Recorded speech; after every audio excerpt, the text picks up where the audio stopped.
हरियाणा प्रदेश भर से जुड़े हुए मेरे बहुत ही प्यारे उद्यमी भाइयों, दस्तकार भाइयों, उद्योग विभाग के अधिकारीगण एवं अन्य सभी महानुभाव, सबसे पहले तो मैं आपको बहुत बहुत शुभकामना देता हूं कि आप अपने उद्यम में, अपने व्यापार में, अपने छोटे बड़े उद्योग में काम कर रहे हैं तो आप उसमें दिन दोगुनी रात चौगुनी उन्नति करें। भाइयों बहनों, हम जैसा जानते हैं कि एक व्यापार, एक छोटा उद्योग ये करना किसी भी के जीवन में एक बहुत बड़ा विशेष अवसर होता है। उसका एक लक्ष्य होता है कि मुझे अपना व्यापार करना है, अपना रोजगार करके अपने परिवार को पालना है और एक छोटे काम को शुरू करके वो आगे बढ़ता है। निश्चित रूप से उसको आने वाली कई कठिनाइयां भी होती हैं, सरकारी आवश्यकताएं भी होती हैं, बहुत से ऐसे लाइसेंसेस लेने पड़ते हैं, कई प्रकार की क्लियरेंस लेनी पड़ती है। परंपरागत काम में शायद ये ना होता हो, लेकिन आज नई टेक्निक के नाते से जो हम काम करते हैं उसके लिए बहुत से काम ये करने पड़ते हैं। हम लगातार 8 साल से अपने इन लघु उद्योग, सूक्ष्म उद्योग और मध्यम उद्योग के उद्यमियों को सहयोग करने के लिए लगातार प्रयासरत हैं। 8 साल में हमने बहुत सी ऐसी व्यवस्थाओं का परिवर्तन किया है, बहुत से ऐसे सिस्टम्स को हमने बदला है जिसमें से आपके रोजमर्रा की जो कठिनाइयां दूर हो सके। हमने सब सिस्टम अब सिंगल विंडो सिस्टम पर ला करके और एक ऐसी नीति बनाई है कि आप वहां पर ही अपना काम सब करा सकें, आपको दफ्तरों में ना जाना पड़े। एनओसी वो अधिकारी है समयबद्ध दें, और यदि समयबद्ध तरीके से आपको कोई एनओसी नहीं मिलती है तो हमने यहाँ तक भी व्यवस्था की है कि कुछ दिनों के बाद आपको डीम्ड और उसकी जो स्वीकृति मिल जाए, फिर उनको अधिकारियों को भी बीच में नहीं आना होगा, आपको सीधा सीधा ये काम मिलेगा। अब इस काम को करने के लिए आपको अपने परिवार को पालना ये तो ठीक है, लेकिन हमारी प्रदेश की जो जिम्मेवारी है वो ये है कि अपने अधिक से अधिक युवकों को किस प्रकार रोजगार उन्मुखी बना करके और उनका हम सहयोग करें। उनकी पढ़ाई के बाद स्किलिंग में कोई उनका सहयोग करें, कहीं उनको आईटीआई की ट्रेनिंग कराएं, कहीं उनको पॉलिटेक्निक के अंदर दाखिला करा के उनको कुछ करें, या परंपरागत तौर पर भी ट्रेनिंग के विषय उनको भी शुरू कराते हैं ताकि वो लोग कुछ ना कुछ काम सीख करके आगे बढ़ें। आज रोजगार एक बहुत बड़ा महत्वपूर्ण विषय है। प्रदेश में लगभग 2 लाख नए लोग जिनको आज रोजगार की आवश्यकता होती है, और इन सबको सरकारी नौकरी देना तो संभव नहीं है, लेकिन अपने पैरों पर यदि खड़े होंगे और अच्छे उद्योग की ओर आगे बढ़ेंगे तो न केवल अपना रोजगार ये सुनिश्चित करेंगे बल्कि और भी लोगों को रोजगार देने में आप लोग सहयोग करेंगे। एक वाक्य बोला जाता है कि हम केवल जॉब सीकर नहीं बनेंगे बल्कि जॉब गिवर बनेंगे। दूसरों को रोजगार कैसे दें, ये हमारा एक लक्ष्य रहना चाहिए। इस सारे समय को काम को करते हुए मैं तो आपको ये कह सकता हूं कि आपको कभी भी कोई कठिनाई आती है, आप निसंकोच हमारे डिपार्टमेंट के माध्यम से वहाँ अपना जो भी आपको तौर तरीका बताया जाए उनको बताने का, अप्लाई करने का, उनको शिकायत करने का वो करें। आज भी मैं अपनी बातचीत के माध्यम से आपसे मैं आह्वान करूंगा कि आप अपना किसी प्रकार की कोई शंका है, कोई कठिनाई है, आपको संतुष्टि है, असंतुष्टि है, सरकारी काम में किसी प्रकार की कोई आपको परेशानी आती है या आपको संतुष्टि है और आपकी प्रसन्नता है, तो आप कुछ भी जाहिर करें। निश्चित रूप से कुछ ही लोगों से बातचीत हो पाएगी, सबसे तो नहीं हो पाएगी, लेकिन उतने में भी एक जानकारी मिलती है कि हम किस प्रकार से आगे बढ़ सकते हैं। एमएसएमई का जो हमारा उद्योग है, जिसको माइक्रो स्मॉल मीडियम एंटरप्रेन्योरशिप कहते हैं, इसमें केंद्र सरकार भी एक बहुत बड़ा रोल अदा करती है और इस काम के लिए हमको सरकारी लोन ये भी उपलब्ध कराती है। स्टार्टअप्स को विशेष तौर पर हम सहयोग करते हैं। तो इस प्रकार के काम को करते हुए हमने अब पहले जैसे लघु उद्योग का और माइक्रो उद्योग की सीमाएं बहुत कम होती थी। माइक्रो उद्योग जिसको 10 लाख रुपए तक की सीमा का पहले वार्षिक टर्नओवर कहा जाता था, उसको हमने बढ़ा करके 5 करोड़ रुपए की सीमा कर दी है। इसी प्रकार लघु उद्योग को जो 2 करोड़ रुपए की सीमा थी उसको 50 करोड़ रुपए तक कर दिया है, और मध्यम उद्योग टर्नओवर ये सीमा भी 5 करोड़ रुपए से बढ़ा करके और 250 करोड़ रुपया ये कर दिया है। और इसको करने के लिए जब आपको पूंजी की आवश्यकता पड़ती है तो पूंजी की आवश्यकता के लिए भी हम लोग बहुत से ऐसे जैसे मुद्रा स्कीम है, इसमें बैंक्स बिना कोलेटरल के भी लोन देते हैं, इसका भी लाभ सब लोगों को मिलता है। हमने नई औद्योगिक नीति बनाई है और उसके अंतर्गत हम ईज ऑफ डूइंग बिजनेस इस पर भी काम कर रहे हैं। ईज ऑफ डूइंग बिजनेस करने से हमारा जो उद्योग है वो सरलता से हम आगे बढ़ा सकते हैं, कोई कठिनाई नहीं आती है। आपको जानकारी होगी कि 2015 में हम ईज ऑफ डूइंग बिजनेस में देश में 14वें स्थान पर थे, और जबकि 2018 में हम अपने रैंकिंग को सुधार करके हम तीसरे स्थान पर आ गए। और अभी हमारा जो बहुत अच्छा एक जो हम कह सकते हैं कि हमारा ईज ऑफ डूइंग बिजनेस का रैंकिंग है बढ़ रहा है। हमको इसके लिए केंद्र सरकार की ओर से प्रधानमंत्री ने पुरस्कार भी दिया है। तीसरा पुरस्कार हमको ये मिला है, एमएसएमई राष्ट्रीय पुरस्कार। इस नाते से प्रदेश में बहुत लोगों को रोजगार देने का काम हमने पिछले 8 सालों में किया है।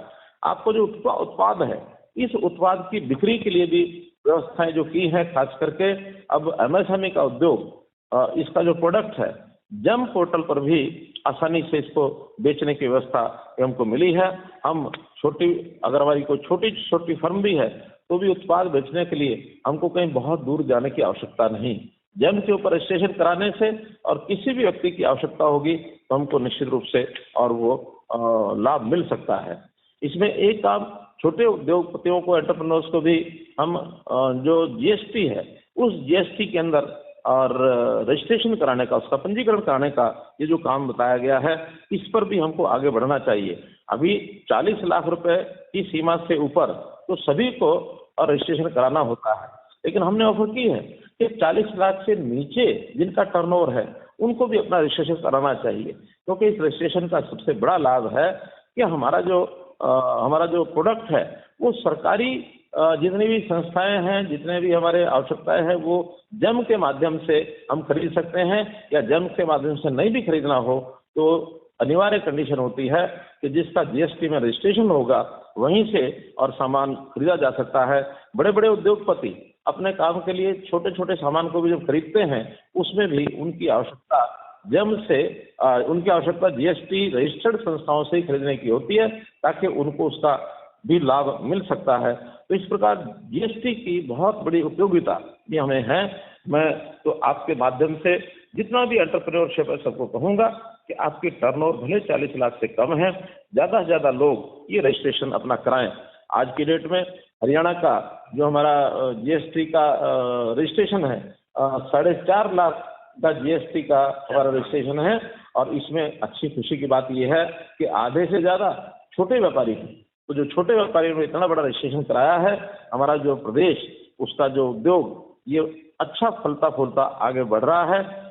जीएसटी में कई बार उद्योगपतियों को बहुत समस्याएं भी आती हैं, तो हमारे डिपार्टमेंट समय समय पर उसको हल करने के लिए और कुछ प्रोग्राम चलाते हैं। एक कार्यक्रम चलाया हुआ है जीएसटी आमने सामने, और जीएसटी आमने सामने में हमारे जो डिपार्टमेंट के लोग हैं वो सब जाते हैं और सब लोगों से साथ बैठ करके और उनसे बातचीत करके उस जीएसटी की कोई भी आने वाली समस्या है उसको खत्म करते हैं। अब क्योंकि ये जीएसटी सन 17 में शुरू हुआ था, जब जीएसटी शुरू हुआ था तो उस समय शायद कुछ उद्योगपति जो थे, छोटे छोटे काम वाले लोग, बड़ी घबराहट में थे कि इससे हमको कठिनाई आएगी, इसको हमको रिटर्न भरनी पड़ेगी, हमको हिसाब किताब रखना पड़ेगा।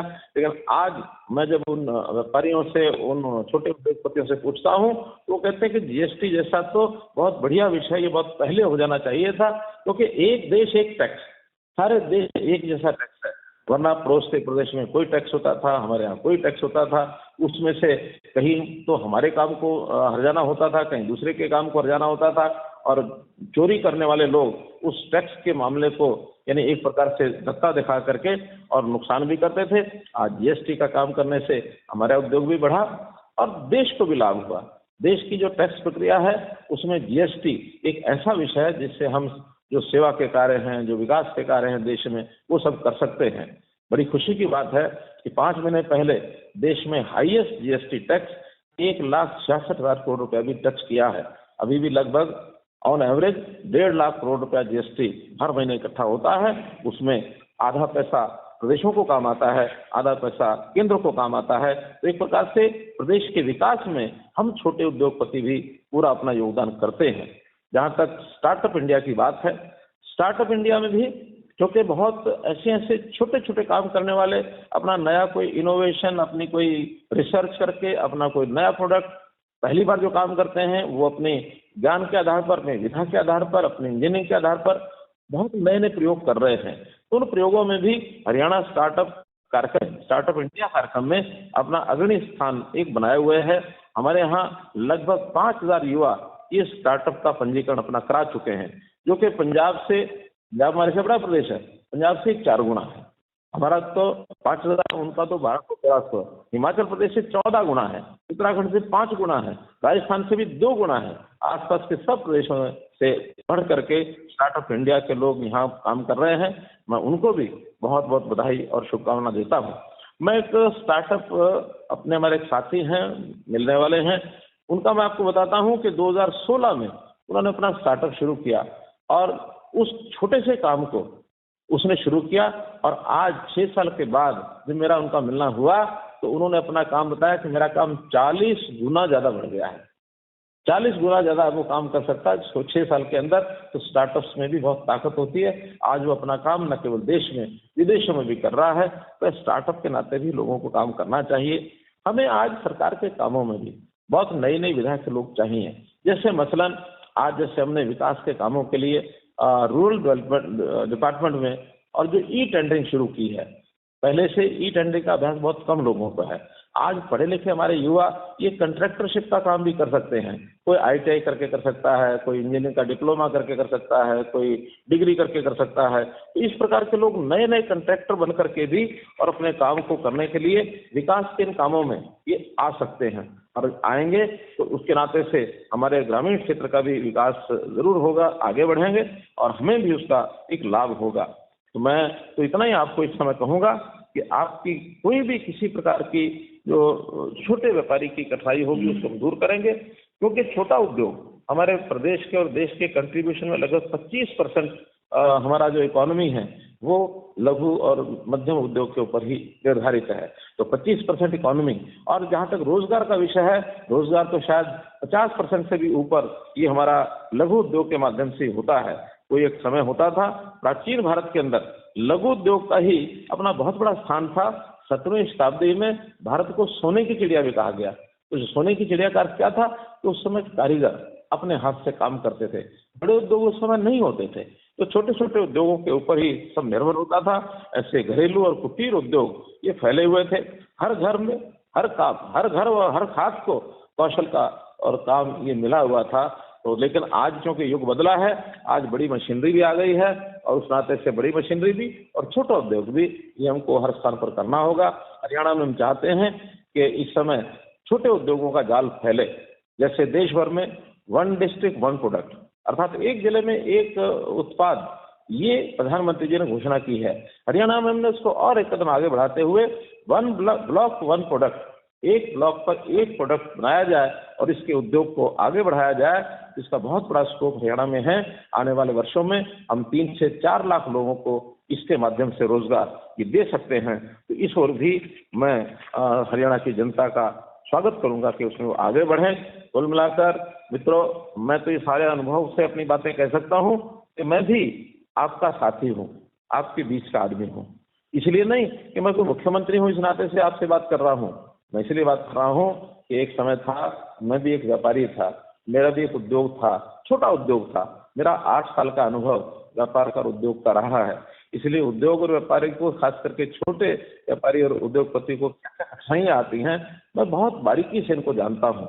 लेकिन मैं आपसे ये कहना चाहूँगा कि आप कभी भी इन कठिनाइयों में से पार पाने के लिए निराश होने की आवश्यकता नहीं होती है।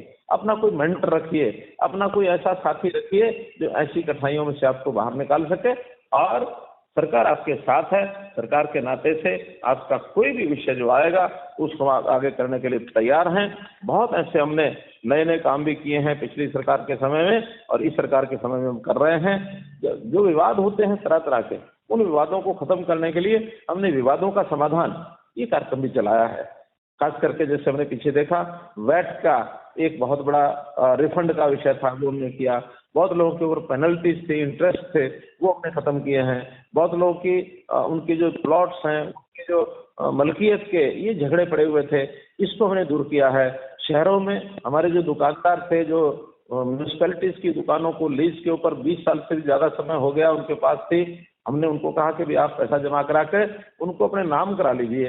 वो भी हमने मलकियत जो है उनको दे दी है स्वामित्व योजना के अंतर्गत। तो ऐसे बहुत से विषय सामूहिक किए जा रहे हैं। फिर भी विषय जो कि बहुत बड़ा है, छोटा नहीं है, तो इस विषय में किसी प्रकार की कोई बात आप लोग जो बताएंगे, आप लोग जो कहेंगे, उसके हिसाब से और हम आगे आपकी सहायता करने के लिए हमेशा तैयार रहेंगे। एमएसएमई की शुरुआत ये जो आपने की है, जैसा एक नया काम होता है तो उसको कहा जाता है कि छोटा काम है। छोटा काम है तो छोटे काम को भी ये भी कह सकते हैं कि इसने स्टार्ट किया है। और स्टार्टिंग में जैसे एक बीज होता है, बीज जब खेत में बोया जाता है तो उसमें पानी खाद डाल करके और वो वट वृक्ष का रूप ले लेता है। बीज को देख करके कोई अनुमान नहीं लगा सकता कि ये इतने बड़े वट वृक्ष का बीज है। आपके एमएसएमई का कोई भी छोटा व्यापार, छोटा कोई उद्योग होगा तो इसको आज देख करके शायद कोई अनुमान न लगा सके, लेकिन अगर आप अपनी पूरी क्षमता, अपनी योजना, अपने साधन और ईमानदारी से काम को आगे बढ़ाएंगे तो हो सकता है आप एक बीज के रूप में आज आप हो और अपने इस खाद और पानी की तरह डालने से जैसे वट वृक्ष बनता है, आप भी कल को एक बड़े उद्योग के रूप में सफल होकर आगे आ सकते हैं। तो ऐसी शुभकामना मैं आपको देता हूँ। सभी लोग मित्रों जो जुड़े हुए लोग हैं, मैं एक बार फिर से उनको इतनी बात कहना चाहूँगा कि हमारा जो छोटा व्यापारी है, छोटा दुकानदार है या छोटा कोई उद्योगपति है एमएसएमई का, और बड़ी संख्या है, मैं मानो जैसे संख्या बताई आपको कि लगभग 3 लाख लोग यानी 2.5 लाख लोग ऐसे हैं जो जीएसटी में रजिस्टर्ड हैं और लाखों ऐसे भी हैं जो अभी जीएसटी में रजिस्टर्ड नहीं है। आज बात तो मैं भले ही 10-15 लोगों से ही कर पाया हूँ, लेकिन बहुत सी बातें ध्यान में आई हैं। एक बड़ी अच्छी बात तो ये है कि जीएसटी को लेकर के किसी के मन में कोई दुविधा नहीं है, जीएसटी सबको अच्छा लग रहा है। दूसरा विषय यह है कि कुछ लोग ऐसे बिना जीएसटी के और 2 नंबर का बेचते हैं। इस पर तो हमको एनफोर्समेंट ही करनी पड़ेगी कि हम जो दुकान बेचता है दुकानदार उसको ही पकड़ना पड़ेगा, ग्राहक को जगह जगह नहीं पकड़ सकते, नहीं तो फिर बहुत बड़ी परेशानी ये हो जाएगी। लोग कहेंगे लो जी हम ही चेक करने लगे हैं। तो ये तो दुकानदार जो है वही अगर जानकारी कोई दे देगा कि हाँ ये आदमी बेचता है 2 नंबर का, तो उसके ऊपर हम जरूर कार्रवाई करेंगे, इसका भी हम ध्यान करेंगे। और जहाँ तक ये पराली का विषय इन्होंने बताया है, ये भी हमने समझा है, बहुत अच्छा काम ये कर रहे हैं फसल और शेष प्रबंधन का, और ये तो आज के युग में बहुत अच्छा काम है। ये ई टेंडरिंग के बारे में सब लोगों ने कहा, सराहा है। मैं तो सबको यही कहूँगा जितने लोग यहाँ सुन रहे हैं कि ई टेंडरिंग का खूब ढोल बजाओ, और ये जनता के हित में काम है और जनहित में काम करने के लिए करप्शन को रोकना ये हमारा काम है, उसको आप कर रहे हैं। जो ये सोलर पंप्स की बात आई है कि भाई उसमें सब्सिडी पहले देनी चाहिए, इस पर भी विचार करेंगे और इसमें कहीं कोई कठिनाई मुझे लगता है इसकी दूर करेंगे, कैसे करना होगा इसको विचार करेंगे। बहुत से सुझाव आपने रखे हैं और कभी भी हिचकिए मत, कोई हिचकना नहीं है। कोई आपको लगता है कठिनाई है तो डिपार्टमेंट को जरूर बताइए, जिस भी डिपार्टमेंट का कोई ऑफिसर है, और कोई ऑफिसर ना मिले आपको तो अपने डिप्टी कमिश्नर को जा करके दे आओ, और नहीं तो हमारा जो सीएम विंडो का है, सीएम विंडो में भी जगह जगह हमने उसकी व्यवस्था कर रखी है, आप उसके अंदर डाल दीजिए, हमारे पास आएगी, हम जरूर उसका आपको जवाब देंगे, इतना भरोसा करिए। क्योंकि एक स्वच्छ प्रशासन देना, एक पारदर्शी प्रशासन देना, ये सरकार का पहले भी ये काम रहा है, आज भी ये काम है। और इस प्रकार का शासन मुझे नहीं लगता कि हरियाणा की जनता ने पहले कभी देखा होगा। तो ये 8 साल के अभूतपूर्व जो समय निकला है इसका, इसमें आप सब लोगों ने जरूर इसका अनुभव किया होगा, आपका एक्सपीरियंस आया होगा। अच्छा लगे तो औरों को बताइए, खराब लगे तो हमको बताइए। बहुत बहुत धन्यवाद।